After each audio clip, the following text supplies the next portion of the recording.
தருமபுரி மாவட்டம் பாப்பிரெட்டிப்பட்டி அருகே உள்ள மோலையானூர் கிராமத்தில் வெங்கடேஸ்வரா மருந்து கடையின் உட்புறம் உள்பகுதியில் போலி மருத்துவம் பார்ப்பதாக பொதுமக்களிடம் இருந்து முதல்வரின் தனிப்பிரிவுக்கு புகார் வந்தது.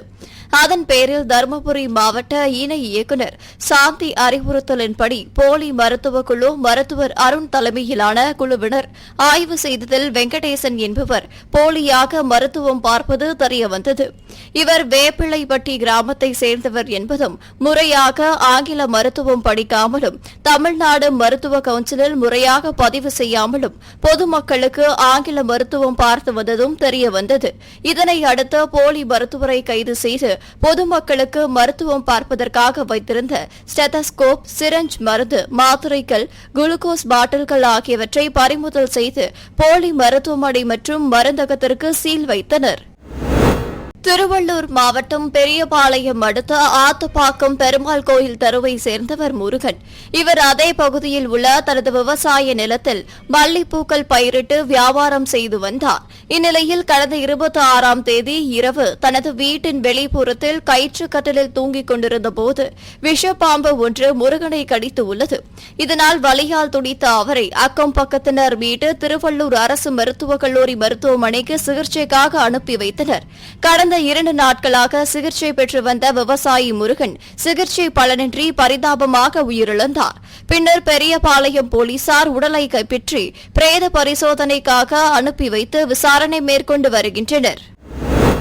ராமேஸ்வரம் மீன்பிடி துறைமுகத்திலிருந்து கடந்த 26ஆம் தேதி டல்வின் ராஜ் என்பவருக்கு சொந்தமான விசைப்படகில் சுரேஷ், முடியாடி, எமரட் ஆகிய 4 பேரும் மீன்பிடிப்பதற்காக கடலுக்குள் சென்றனர். இதையடுத்து கடந்த 26ஆம் தேதி நள்ளிரவில் கச்சத்தீவு அருகே மீன்பிடித்துக் கொண்டிருந்தபோது திடீரென படகின் பக்கவாட்டில் பலகை உடைந்து கடலில் மூழ்கி விபத்திற்குள்ளாகியுள்ளது.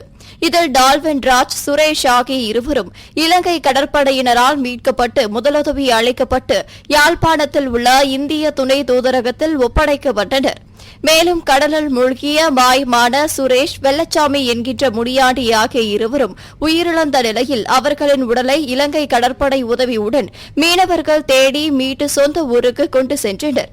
இந்நிலையில் இந்திய தூதரகத்தில் ஒப்படைக்கப்பட்ட 2 தமிழக மீனவர்களையும் தமிழ்நாடு மீன்வளத்துறை அதிகாரிகள் உதவியுடன் எமர்ஜென்சி சர்டிபிகேட் கொடுக்கப்பட்டு யாழ்ப்பாணத்தில் இருந்து விமானம் மூலம் சென்னை அழைத்து வரப்பட்டனர். அங்கு அவர்களை தமிழக மீன்வளத்துறை அதிகாரிகள் வரவேற்று உணவுப் பொட்டலங்கள் கொடுத்து அவர்களின் சொந்த ஊருக்கு கார் மூலம் அனுப்பி வைத்தனர். செங்கல்பட்டு மாவட்டம் வீராபுரம் ஊராட்சியில் மகாத்மா காந்தி தேசிய ஊரக வேலை உறுதி திட்டம் மூலம் சுமார் 21 லட்சம் மதிப்பீட்டில் கடந்த சில ஆண்டுகளுக்கு முன்பு குளம் சீரமைக்கப்பட்டது. ஆனால் குளத்தை சுற்றி மதில் சுவர் கட்டாமல் ஆபத்தான நிலையில் காட்சியளிக்கிறது. குளத்தை சுற்றி வீடுகள் உள்ள நிலையில் குழந்தைகள் யாராவது குளத்தில் விழுந்து விடுவார்களோ அல்லது இறங்கி விடுவார்களோ என்று அச்சத்தோடு அப்பகுதி மக்கள் உள்ளனர். அது மட்டுமின்றி குளம் முழுவதும் குப்பைகள் நிரம்பியும் மது பாட்டில்கள் நிரம்பியும் காட்சியளிக்கிறது. எனவே குளத்தில் உள்ள குப்பைகளை அப்புறப்படுத்தி குளத்திற்கு மதில் சுவர் அமைத்து வழிவகை செய்ய வேண்டும் என்று பொதுமக்கள் கோரிக்கை விடுத்துள்ளனர். வடசென்னையில் நீண்ட காலமாக 5 ரூபாய்க்கு மருத்துவம் பார்த்து வந்த டாக்டர் ஜெயச்சந்திரன் கடந்த சில ஆண்டுகளுக்கு முன்னர் இயற்கை எய்தினார். இந்நிலையில் மறைந்த மருத்துவரின் 77வது பிறந்த நாளை முன்னிட்டு அவரது அறக்கட்டளையை சேர்ந்தவர்கள் சுற்றுவட்டார பகுதிகளில் 10ஆம் வகுப்பு மற்றும் 12ஆம் வகுப்பு பயின்று நல்ல மதிப்பெண் எடுத்த மாணவர்கள் சுமார் 177 பேரை தேர்ந்தெடுத்து அவர்களுக்கு பேக், கல்வி ஊக்கத்தொகை வழங்கி பாராட்டினர். மேலும் பகுதியில் சமூக சேவை செய்து வரும் 7 அமைப்புகளுக்கு விருது வழங்கி கௌரவப்படுத்தினர். இந்நிகழ்ச்சியில் லியோ பட தயாரிப்பாளரான லலித் கலந்து கொண்டு டாக்டர் ஜெயச்சந்திரன் படத்திற்கு மலர் தூவி மரியாதை செலுத்தி பின்னர் மாணவ மாணவிகளுக்கு பதக்கங்களையும் ஊக்கத்தொகையையும் வழங்கினார். திருவாரூர் நகர் பகுதியில் துர்காலயா ரோட்டில் அமைந்துள்ள மாநில அரசின் கட்டுப்பாட்டில் செயல்பட்டு வரும் மாவட்ட வணிக வரித்துறை ஆணையர் அலுவலகத்தில் லஞ்ச ஒழிப்பு காவல்துறை துணை கண்காணிப்பாளர் பூரணி தலைமையிலான போலீசார் திடீர் சோதனையில் ஈடுபட்டனர். அப்போது அலுவலகத்தின் கணக்கில் வராத 1,40,000 ரூபாய் சிக்கியது. இதனை அடுத்து வணிக வரித்துறை இணை ஆணையர் அருணா பாரதியிடம் இந்த பணம் எவ்வாறு வந்தது என்பது குறித்து போலீசார் விசாரணை மேற்கொண்டு வருகின்றனர். தூத்துக்குடி மாநகராட்சிக்கு உட்பட்ட முத்தையாபுரத்தில் உள்ள மகளிர் தொழில் முனைவராக மாற வேண்டும் என்ற வகையில் என் பெரியசாமி அறக்கட்டளை சார்பில் மகளிருக்கான இலவச தையல் பயிற்சி முகாம் நடைபெற்றது. இம்முகாமை சமூக நலன் மற்றும் மகளிர் உரிமைத்துறை அமைச்சர் கீதா ஜீவன் துவக்கி வைத்து தையலுக்கான உபகரணங்களை மகளிருக்கு வழங்கினார். உங்க பிள்ளைங்க 12வது மேல படிக்கணும்னா அரசு பள்ளி இல்ல அரசு உதவி பெறும் பள்ளியில தமிழ் மீடியம் படிச்ச பிள்ளைங்களுக்கு எல்லாமே மாசம் 1000 ரூபாய் தர்றாங்க. அதுக்கு எந்த இன்கம் கிடையாது, ஒன்றும் கிடையாது. மாசம் 1000 ரூபாய் பசங்களுக்கும் உண்டு, பொண்ணுங்களுக்கும் உண்டு. பசங்களுக்கு தமிழ் புதல்வன் திட்டம், பொண்ணுங்களுக்கு புதுமைப்பெண் திட்டம். நீங்க செய்ய வேண்டியது கல்லூரி அட்மிஷன் முடிஞ்ச உடனே அந்த கல்லூரியில இருந்து விண்ணப்பம் பண்ணணும். தமிழ் புதல்வன்.comனு இணைய வழியாக எல்லா கல்லூரியிலும் ஒரு நோடல் ஆபீசர் இருக்காங்க. அவங்க மூலம் விண்ணப்பிச்சுன்னா அந்த கோர்ஸ் முடிக்கிற வரைக்கும் நம்முடைய அரசு உயர்கல்விக்கு உதவி செய்து வருகிறது. அதே போல மகளிர் உரிமை தொகை கம்ப்யூட்டர்ல ஏறாதனால பிரச்சனை. அவங்களுடைய மனுவெல்லாம் நம்முடைய துறை அலுவலகத்திலும் நம்முடைய ஆட்சித்தலைவர் அலுவலகத்திலும் கொடுத்திருக்கிறோம். நிச்சயமா அது மறுபடியும் ஆய்வு பண்ணி அதை நிச்சயமா பரிசீலிப்பாங்க. அதனால ஏழை எளிய மக்களுக்கு, தகுதி உள்ள மக்களுக்கு நிச்சயமா அது வழங்கப்படும். நாங்கள் அதுக்கு முன்னிருந்து உங்களுக்காக பெற்றுத்தருகிறேன் என்பது மட்டும் நான் இந்த 10 வருஷமா நம்முடைய பகுதியில கவனிப்பாரட்டு கிடந்துச்சு. திருப்பத்தூர் மாவட்டம் ஆம்பூர் தாலுகா மின்னூர் மற்றும் சின்னப்பள்ளி குப்ப பகுதியில் இலங்கை தமிழர் மறுவாழ்வு முகாமில் வசிக்கும் இலங்கை தமிழர்களுக்காக 12.42 கோடி ரூபாய் மதிப்பீட்டில் கட்டப்பட்ட 236 புதிய குடியிருப்புகள் திறப்பு விழா நடைபெற்றது. இந்நிகழ்ச்சியில் பொதுப்படைத்துறை அமைச்சர் ஏவா வேலு, சிறுபான்மையினர் நலம் மற்றும் வெளிநாடு வாழ் தமிழர் நலத்துறை அமைச்சர் செஞ்சி மஸ்தான் ஆகியோர் பங்கேற்று குடியிருப்புகளை திறந்து வைத்தனர். மேலும் மின்னூர் ஊராட்சி பகுதியில் இலங்கை தமிழர் மறுவாழ்வு முகாமில் 5.28 கோடி திட்ட மதிப்பீட்டில் புதியதாக 88 குடியிருப்புகள் கட்டுமான பணிகளையும் அடிக்கல் நாட்டி துவக்கி வைத்தனர். இந்நிகழ்ச்சியில் மாவட்ட ஆட்சியர் தர்பகராஜ், வேலூர் நாடாளுமன்ற உறுப்பினர் கதிர் ஆனந்த், திருவண்ணாமலை நாடாளுமன்ற உறுப்பினர் அண்ணாதுரை ஆகியோர் கலந்து கொண்டனர். மயிலாடுதுறை மாவட்டம் குத்தாலம், பட்டவர்த்தி, வில்லியநல்லூர், நீடூர், மங்கநல்லூர், மன்னம்பந்தல், ஆறுபாதி, செம்பனார்கோவில், பரசலூர், வடகரை, பொறையார், திருக்கடையூர் உள்ளிட்ட பல்வேறு பகுதிகளில் இடி மின்னலுடன் கூடிய மிதமான முதல் கனமழை பெய்தது. இந்த திடீர் மழையால் வாகன ஓட்டிகள் அவதிக்குள்ளாகினர். மேலும் அறுவடை செய்து கொள்முதல் நிலையங்களில் அடுக்கி வைத்துள்ள நெல் மூட்டைகள் நனைவதால் விவசாயிகள் வேதனை அடைந்து உள்ளனர். இருப்பினும் வெப்பம் தணிந்து குளிர்ச்சியான சூழல் நிலவியதால் பொதுமக்கள் மகிழ்ச்சியடைந்தனர். திருவள்ளூர் மாவட்டம் மாவடி அடுத்த திருமுல்லைவாயில் சிடிஎச் சாலையில் ஸ்கூல் பேக் செருப்புகள் விற்பனை நிலையம் இயங்குகிறது. இந்நிலையில் வழக்கம் போல் நேற்றிரவு பணிகளை முடித்துவிட்டு கடையை பூட்டிவிட்டு சென்ற நிலையில் இன்று அதிகாலையில் திடீரென கடையில் தீ விபத்து ஏற்பட்டுள்ளது. இதுகுறித்து அருகில் இருந்தவர்கள் அளித்த தகவலின் பேரில் சம்பவ இடத்திற்கு வந்த ஆவடி தீயணைப்பு வீரர்கள் தீயை கட்டுக்குள் கொண்டு வந்தனர். இதுகுறித்து திருமுல்லைவாயில் போலீசார் விசாரணை மேற்கொண்டு வருகின்றனர். கடையில் இருந்த நாசமான பொருட்களின் மதிப்பு 10 லட்சம் ரூபாய் மதிப்பு இருக்கும் என உரிமையாளர் தெரிவித்துள்ளார். வேலூர் மாவட்டம் குடியாத்தம் நகராட்சிக்கு உட்பட்ட எம்பிஎஸ் நகர் பகுதியில் நகராட்சி சார்பாக கழிவுநீர் கால்வாய் அமைப்பதற்கான பணிகள் நடைபெற்று வருகிறது. இதனிடையே நேற்று கழிவுநீர் கால்வாய் அமைப்பதற்காக ஜேசிபி இயந்திரம் மூலம் குழி தோண்டப்பட்டது. அப்போது கழிவுநீர் கால்வாய் அருகே பிரவீனா என்பவருக்கு சொந்தமான வீட்டின் சுவர் இடிந்து விழுந்துள்ளது.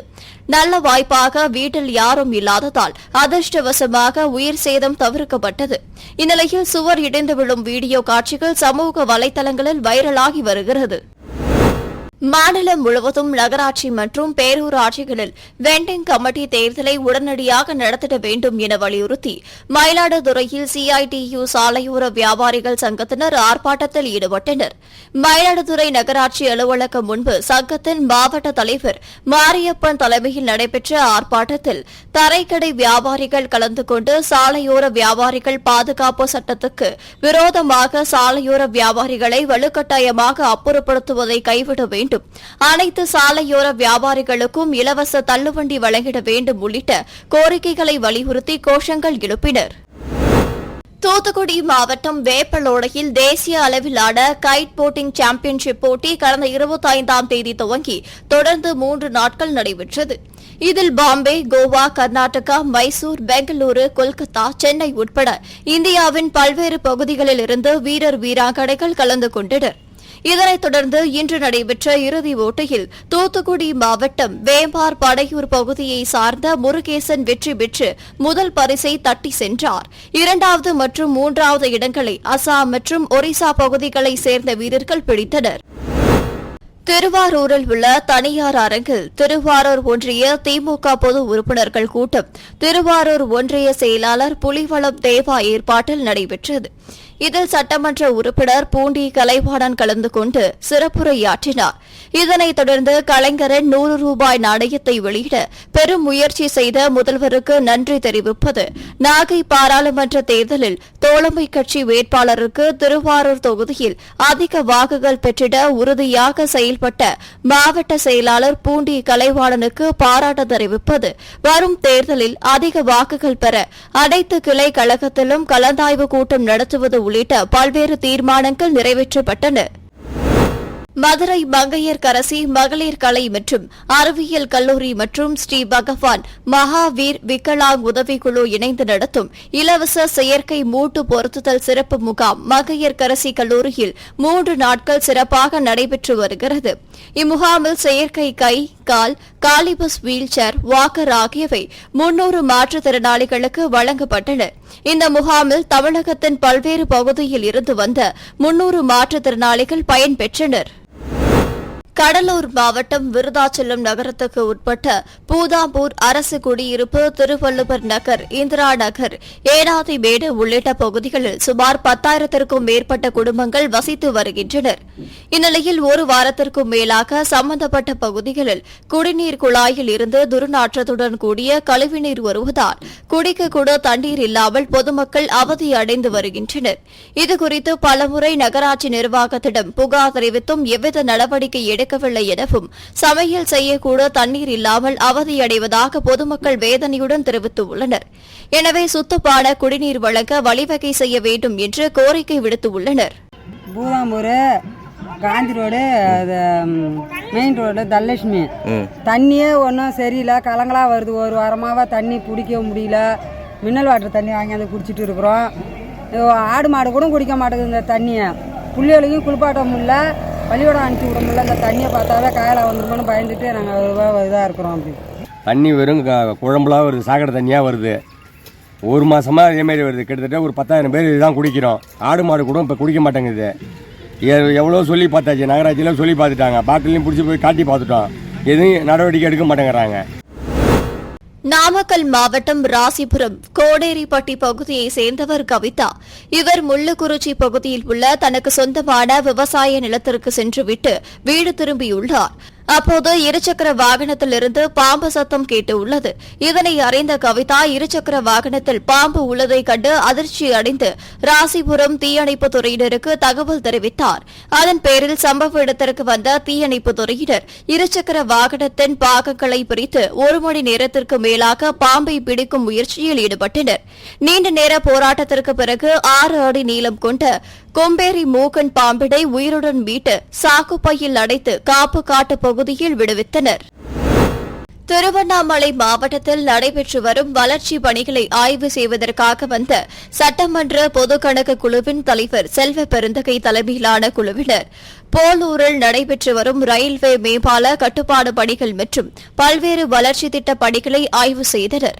பின்னர் செய்தியாளரை சந்தித்த செல்வ பெருந்தகை, இந்த மேம்பாலம் கடந்த 7 ஆண்டுகளாக கட்டி முடிக்கப்படாமல் உள்ளதாகவும், இதனால் பொதுமக்கள் கடுமையாக பாதிக்கப்பட்டு உள்ளதாகவும் எழுந்த புகாரின் அடிப்படையில் இந்த பணிகளை ஆய்வு செய்ததாக தெரிவித்தார்.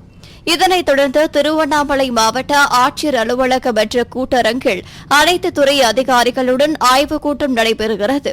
இதில் தமிழ்நாடு சட்டப்பேரவை பொது கணக்கு குழு செல்வ பெருந்தகை எம்எல்ஏ தலைமையில் சட்டமன்ற உறுப்பினர்கள் கலந்து கொண்டு வளர்ச்சிப் பணிகளை ஆய்வு மேற்கொண்டனர். இன்று திருவண்ணாமலை மாவட்டத்தில் தமிழ்நாடு சட்டப்பேரவை பொது கணக்கு குழு காலையில் கள ஆய்வு செய்து தற்பொழுது கூட்டத்தில் ஈடுபட்டிருக்கிறோம். இந்த கூட்டத்தின் முடிவில் குறிப்பாக உள்ளாட்சித்துறை, வணிக வரித்துறை, தேசிய நெடுஞ்சாலை, மாநில நெடுஞ்சாலைத்துறை மற்றும்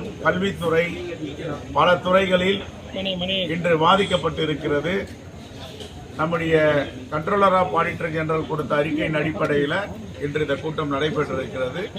அதற்கெல்லாம் பதிலளித்திருக்கிறார்கள். குறிப்பாக திருவண்ணாமலை மாவட்டத்தில் நீண்ட நெடிய நாட்களாக 2014ஆம் ஆண்டு அறிவித்து 18ஆம் தேதி டெண்டர் விடப்பட்டு இன்னும் பணி நிறைவேறாமல் இருக்கின்ற போலூர் மேம்பாலம், ரயில்வே மேம்பாலத்தை இன்று ஆய்வு செய்தோம்.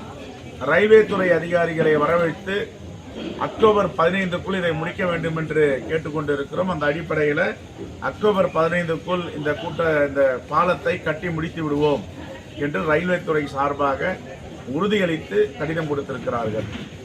ஆகவே நவம்பர் மாதம் திறக்கின்ற வகையில் மாவட்ட ஆட்சித்தலைவர் மேற்பார்வையில் துரிதமாக இந்த பணி நடைபெற்றுக் கொண்டிருக்கிறது. திருப்பூர் மாவட்டம் உடுமலை அருகே திருமூர்த்தி மலை அடுத்த குருமலை கிராமத்தில் முறையான சாலை வசதி இல்லாததால் அப்பகுதி மக்கள் மிகவும் சிரமப்பட்டு வருகின்றனர். இந்நிலையில் அப்பகுதியைச் சேர்ந்த வெங்கிட்டான் என்பவர் வனப்பகுதியில் உள்ள மலை கிராம தோட்டத்தில் வேலை செய்து கொண்டிருந்தபோது எதிர்பாராத விதமாக அங்கு வந்த யானை அவரை மூர்க்கமாக தாக்கியது. இதில் படுகாயம் அடைந்த அவரை மருத்துவமனைக்கு உடனடியாக சாலை வசதி இல்லாததால் உடனடியாக சிகிச்சைக்கு கொண்டு செல்ல முடியாத சூழ்நிலை உள்ளது. எனவே மலை கிராமத்திற்கு சாலை வசதி ஏற்படுத்தி தர வேண்டும் என்று அப்பகுதி மக்கள் கோரிக்கை விடுத்துள்ளனர். சென்னை பெரம்பூர் குருமூர்த்தி நகரில் உள்ள தூய அன்னை வேளாங்கண்ணி மாதா சிற்றாலயத்தின் 37வது ஆண்டு விழா மற்றும் கொடியேற்று விழா ராஜன் தலைமையில் நடைபெற்றது. இந்நிகழ்ச்சியில் சென்னை மேயர் பிரியா ராஜன் கலந்து கொண்டு கொடியேற்றி விழாவினை தொடங்கி வைத்தார். திருவாரூர் மாவட்டம் முத்துப்பேட்டை பேரூராட்சிக்கு உட்பட்ட 14வது வார்டு பகுதியில் கடந்த 45 நாட்களாக குடிநீரில் சாக்கடை கலந்து வருவதாக அனைத்து துறை சார்ந்த அதிகாரிகளிடமும் புகார் அளித்தும் எவ்வித நடவடிக்கையும் எடுக்காததால் ஆத்திரமடைந்த பேரூராட்சி மாமன்ற உறுப்பினர் ஜபகர் அலி சாக்கடை நீர் கலந்த குடிநீருடன் பேரூராட்சி மன்ற அலுவலகத்தில் தர்ணா போராட்டத்தில் ஈடுபட்டார். மேலும் தனது வார்டு பகுதியில் குடிநீரில் சாக்கடை நீர் கலப்பதை சரி செய்யாவிடில் தர்ணா போராட்டத்தில் இருந்து விலகப் போவதில்லை என்றும் தெரிவித்தார். தொடர்ந்து அங்கு வந்த நீர்த்தேக்க தொட்டி இயக்குபவருக்கும் தர்ணாவில் ஈடுபட்ட ஜகஃபர் அலிக்கும் இடையே வாக்குவாதம் ஏற்பட்டது. இதனால் அங்கு சிறிது நேரம் பரபரப்பு ஏற்பட்டது. தமிழ் புலிகள் கட்சி திருப்பூர் மேற்கு மாவட்ட செயலாளர் கார்த்திக் தலைமையில் கட்சி நிர்வாகிகள் 20க்கும் மேற்பட்டோர் திருப்பூர் மாவட்ட காவல் கண்காணிப்பாளரிடம் மனு அளித்தனர். அம்மனுவில் தமிழ் புலிகள் கட்சியின் மாநில தலைவர் நாகை திருவள்ளுவன் உயிருக்கு அச்சுறுத்தல் ஏற்படும் வகையில் சமூக வலைதளங்களில் பல்வேறு பதிவுகள் வெளியாகி வருவதாகவும் இது தொடர்பாக உரிய விசாரணை நடத்தி இதுபோன்று சமூக வலைதளங்களில் பதிவிட்டுள்ளவர்களை உடனடியாக கைது செய்ய வேண்டும். மேலும் தமிழ் புலிகள் கட்சியின் மாநில தலைவருக்கு 24 மணி நேரமும் துப்பாக்கி ஏந்திய போலீஸ் பாதுகாப்பு வழங்க வேண்டும் என்பது உள்ளிட்ட கோரிக்கைகளை வலியுறுத்தினர். திருவள்ளூர் மாவட்டம் மீஞ்சூர் அடுத்த நெய்தவாயல் கிராமத்தில் 1000க்கும் மேற்பட்ட மக்கள் வசித்து வருகின்றனர். இந்த ஊராட்சியில் கடந்த சில நாட்களாக முறையாக 100 நாள் வேலை வழங்கப்படவில்லை என கூறப்படுகிறது. இதனை கண்டித்தும் அதிகாரிகள் உடனடியாக தங்களுக்கு 100 நாள் வேலை வழங்கிட உரிய நடவடிக்கை எடுக்க வேண்டும் என வலியுறுத்தியும் அப்பகுதி மக்கள் ஊராட்சி மன்ற அலுவலகம் அருகே மீஞ்சூர் காட்டூர் சாலையில் மறியல் போராட்டத்தில் ஈடுபட்டனர். இதுகுறித்து தகவல் அறிந்து சம்பவ இடத்திற்கு வந்த மீஞ்சூர் காவல்துறையினர் போராட்டத்தில் ஈடுபட்டவர்களிடம் பேச்சுவார்த்தை நடத்தி 100 நாள் வேலை வழங்க நடவடிக்கை எடுப்பதாக உறுதியளித்தனர். பேச்சுவார்த்தையை தொடர்ந்து மறியலை கைவிட்டு சாலையோரத்தில் திரண்டபடி அதிகாரிகள் வந்து உறுதியளிக்க வேண்டும் என பொதுமக்கள் வலியுறுத்தினர். இந்த சாலை மறியல் போராட்டம் காரணமாக அப்பகுதியில் சிறிது நேரம் போக்குவரத்து பாதிக்கப்பட்டது. கடலூர் மாவட்டம் வேப்பூர் அடுத்துள்ள சிறுநெசலூர் பஞ்சாயத்திற்கு உட்பட்ட ஐயனார்பாளையம் கிராமத்தில் தட்டான்குட்டை உள்ளது. இந்த குட்டையில் வண்டல் மண் எடுப்பதற்காக வேப்பூர் வருவாய்த்துறையினர் அனுமதி கொடுத்ததாக கூறப்படுகிறது. இந்நிலையில் தமிழக அரசு விவசாயத்திற்கும் மண்பாண்டம் செய்வதற்கும் வண்டல் மண் பயன்படுத்த அனுமதி கொடுத்தது. ஆனால் அதனை தவறாக பயன்படுத்தி வேப்பூர் பகுதிகளில் கிராவல் மண் வெட்டி எடுத்து விற்பனை செய்யப்பட்டு வருவதாகவும் இதனை தடுக்க வேண்டும் என்றும் கிராவல் மண் கடத்துபவர்கள் மீது உரிய நடவடிக்கை எடுக்க வேண்டும் என்றும் அப்பகுதி சமூக ஆர்வலர்களும் பொதுமக்களும் கோரிக்கை விடுத்துள்ளனர். திருவாரூர் மாவட்டம் மன்னார்குடியில் மாவட்ட தொழில் மையம் மற்றும் மன்னார்குடி வர்த்தக சங்கம் இணைந்து நடத்திய தொழில் முனைவோர்களுக்கான விழிப்புணர்வு கூட்டம் நடைபெற்றது. இந்த கூட்டத்தில் கலந்து கொண்டு பேசிய மாவட்ட தொழில் மைய இணை இயக்குநர் வெங்கடேஷ், மாவட்ட தொழில் மையம் மானியத்துடன் கடன் வழங்கி வருகிறது என்றும் இதற்கு ஆன்லைன் மூலம் விண்ணப்பிக்க வேண்டும் என்றும் தொழில் முனைவோர்கள் நேரடியாக தொழில் மையம் மூலம் ஆலோசனை பெற்றவுடன் மானியத்துடன் கடன் வழங்கப்படும் என தெரிவித்தார். இந்த கூட்டத்தில் தனியார் துறையைச் சேர்ந்த ஏராளமான வங்கிகளின் மேலாளர்கள் கலந்து கொண்டு வர்த்தகர்கள், வணிகர்கள் மற்றும் பொதுமக்களுக்கு தொழில் தொடங்குவதற்கான ஆலோசனைகளை வழங்கினர். திருவாரூர் மாவட்ட ஆட்சியர் அலுவலக கூட்டரங்கில் விவசாயிகள் குறைத்திருக்கும் நாள் கூட்டம் மாவட்ட ஆட்சியர் சாருஸ்ரீ தலைமையில் நடைபெற்றது. கூட்டம் தொடங்கியவுடன் 50க்கும் மேற்பட்ட விவசாயிகள் கூட்டுறவுத்துறையில் வேளாண் கடன்களை விவசாயிகளிடமிருந்து கட்டாய வசூலில் ஈடுபடும் கூட்டுறவுத்துறை அதிகாரிகளை கண்டித்தும் நடவடிக்கை எடுக்க கோரியும் மாவட்ட ஆட்சியர் முன்பு ஆர்ப்பாட்டம் நடத்தினர். மேலும் கூட்டுறவுத்துறை அதிகாரிகள் விவசாயிகளை உதாசீனப்படுத்துவதாகவும் கடன் கட்ட இயலாத விவசாயிகளின் புகைப்படங்களை நாளிதழ் மற்றும் டிஜிட்டல் விளம்பரம் மூலமாக வெளியிட்டு அவமானப்படுத்துவதாகவும் விவசாயிகள் வேதனை தெரிவித்தனர். அதிமுக பொதுச் செயலாளர் எடப்பாடி பழனிசாமியை தரக்குறைவாக பேசிய பாஜக மாநில தலைவர் அண்ணாமலையை கண்டித்து சேலம் மாவட்டம் சங்ககிரி பழைய பேருந்து நிலையம் அருகே சங்ககிரி அதிமுக கிழக்கு ஒன்றிய செயலாளர் ரத்தினம் தலைமையில் 300க்கும் மேற்பட்ட அதிமுகவினர் அண்ணாமலைக்கு எதிராக பல்வேறு கண்டன கோஷங்களை எழுப்பியதோடு உருவ பொம்மையை எரித்து ஆர்ப்பாட்டத்தில் ஈடுபட்டனர். இதனால் அப்பகுதியில் பரபரப்பு ஏற்பட்டது. ராமநாதபுரம் மாவட்டம் திருவாரணை அருகே பாண்டுகுடியில் அரசு சார்பில் நடத்தப்படும் மக்களுக்கு முதல்வர் திட்ட முகாம் நடைபெற்றது. இம்முகாமில் திருவாடானை வட்டாட்சியர் அமர்நாத், வட்டார வளர்ச்சி அலுவலர் ஆரோக்கியமேரி, சரளா மற்றும் ஊராட்சி மன்ற தலைவர்கள் மக்களுக்கிடையே ஆங்காங்கே அலைந்து அவர்களுக்கு உதவிகளை செய்து வந்தனர். அதே நேரத்தில் அங்கு அனைத்து துறை அலுவலகம் சார்பில் வந்திருந்த அதிகாரிகள் ஆங்காங்கே அமர்ந்து தங்களது செல்போனை பார்த்துக் கொண்டிருந்தனர். இச்செயல் மக்களிடையே சலசலப்பை ஏற்படுத்தியுள்ளது.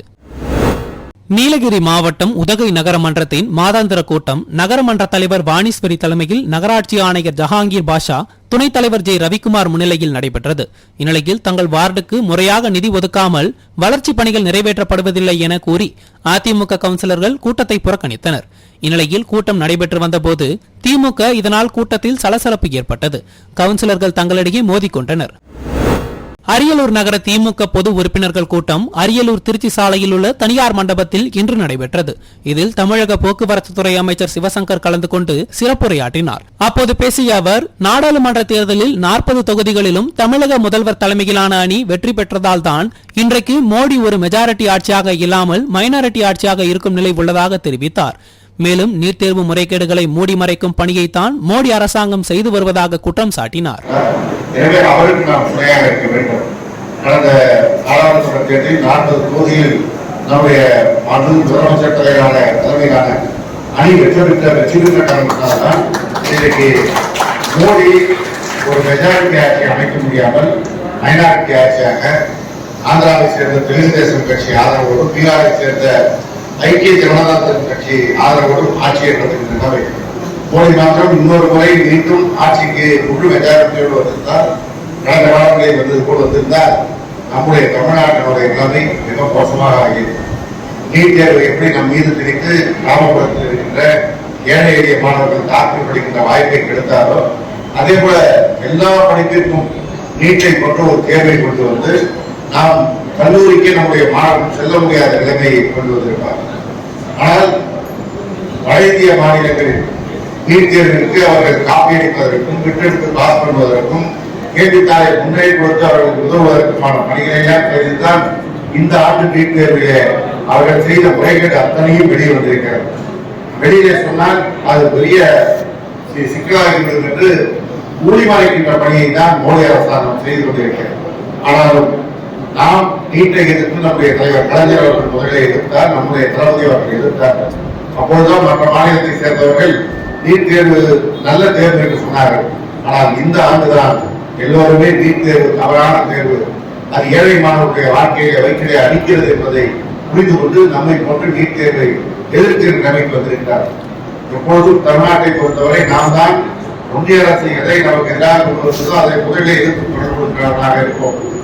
கேட்டா தேசிய கல்விக் கொள்கையை நாம் கொடுப்போம், அதுதான் நீங்க எடுத்துக்கணும். அது என்ன கல்விக் கொள்கைன்னா அதை இந்திய வருத்தி நாம் நீப்பதற்கு ஏற்பாடு. ஒரு ஆள் இந்தி படிச்சாதான் வேலை கிடைக்கும் சொன்னான். ஆனா என்னாச்சு, இந்தி படிச்ச வட இந்தியாவை சேர்த்தாங்கன்னா இப்ப நம்ம ஊர்ல வந்து சிக்கன் போடா போட்டுருக்கான். நம்மால் யாரும் போய் அங்க வட இந்தியாவில் போய் இந்த வேலைக்கு போகல, நம்மால் வெளிநாடுகளுக்கு வேலை தேடி போயிட்டு இருக்கோம். ஆனா இந்தி படித்தால் வேலை கிடைக்கும் என்று சொல்லி ஏமாற்றியவர்கள் இன்னைக்கு தமிழ்நாட்டிற்கு வேலை தேடி வருவதை நாம் பார்க்கிறோம். இருக்கின்ற சிமெண்ட் ஃபேக்டரிகளோ அது பெரிய கட்டுமான நிறுவனம், பெரிய கட்டடம் கட்டுவதோ அவங்க வந்து வேலை பார்க்கிற நிலைமைக்கு அவருடைய பொருளாதார நிலை மிக மோசமாக இருக்கிறது. ஆனாலும் மீண்டும் நம் மீது அதை திணிப்பதற்கு அவர்கள் குடிக்கிறார்கள் என்றால் நம்முடைய தாய்மொழியை அழித்து, நம்முடைய அடையாளத்தை அழித்து, நம்முடைய அடிமையாக வைத்துக் கொள்ள வேண்டிய எண்ணத்தை தான். அதனால்தான் நம்முடைய முதலமைச்சர் அவர்கள் அதை தொடர்ந்து எதிர்த்து கொண்டிருக்கிறார்.